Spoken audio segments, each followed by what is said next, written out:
potenza della lirica, dove ogni dramma è un falso. Con un po' di trucco e con la mimica puoi diventare un altro.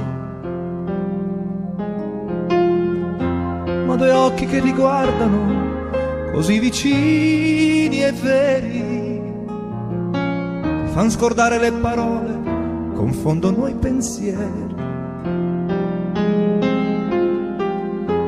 Così diventa tutto piccolo, anche le notti là in America. A volte vedi la tua vita come la scia di un'elica. Ma sì, è la vita che finisce, ma lui non ci pensò poi tanto. Anzi, sentiva già felice e ricominciò il suo canto.